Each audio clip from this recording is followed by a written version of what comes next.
Kasabay ng ginawang aksyon ng pulisya para mahuli ang mga lumalabag sa batas, patuloy ang ginagawang hakbang ng Philippine National Police para bigyang seguridad ang sambayanan. Para sa detalye, balitaan mo kami Julius Di Samburon. Patuloy ang ginagawang hakbang ng Philippine National Police para sugpuin ang krimen dito sa ating bansa. Kalinsabay ito ng kampanya ni PNP Chief Alan Purisima na maging zero crime at mabawasan ang ganitong insidente lalo na Maynilaan. Kabilang dito ang task force sa Gip Anghel na kung saan nila na-recover ang nawawalang bata sa isang mall sa Novaliches. Isa ang malakas sa police visibility sa mga lugar na kung saan laganap ang kriminalidad. Kasabay nito ang paghahanap sa 10 most wanted sa buong bansa, kabilang sina Al-Haji Abdullah Macapaar at Umbrakato na may parehong kasong attempted murder at si Rolando Pajardo na sangkot naman sa karnaping. Kabilang din ang pagkakaroon ng mga checkpoints sa gabi, lalo na't nalalapit ngayon ang halalan at para mahuli ang mga lalabag sa batas. Ayon sa kanilang talaan, mahigit 2,400 na ang naaaresto sa paglabag sa COMELEC Resolution No. 9562A o ang pagbabawal sa pagdadala ng mga baril at iba pang deadly weapons.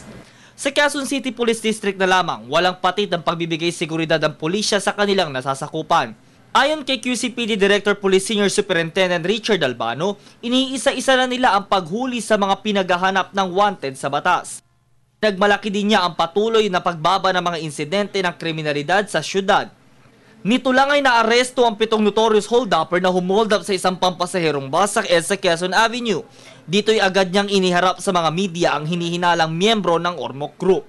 We announced the arrest of 7 robbery suspects, and we commend the police station commander, Colonel Pedro Sanchez, and operatives for the arrest of these 7 suspects and the recovery of this. Hindi naman naging imposible ang paghuli sa mga ito dahil noong mga oras na iyon ay nakapwesto ang puwersa ni Police Station 2 Commander Pedro Sanchez na agad na rumisponde. Samantala, ilang drug pushers din ang nahuli sa bahagi ng Batasan, Quezon City dahil naman sa naging aksyon ng Police Station 6 sa pangunguna ni Station Commander Colonel Ramon Pranada. Hindi lang sa pagsugpo ng krimen maaasahan ng mga otoridad, sila din ay nakahandang mag-tulong sa mga naaapi at tila lihis sa tuwid na daan. Sa paraang ito ay maibabalik ang tiwala ng sambayanan sa ating pulisya bilang isang tunay na public servant.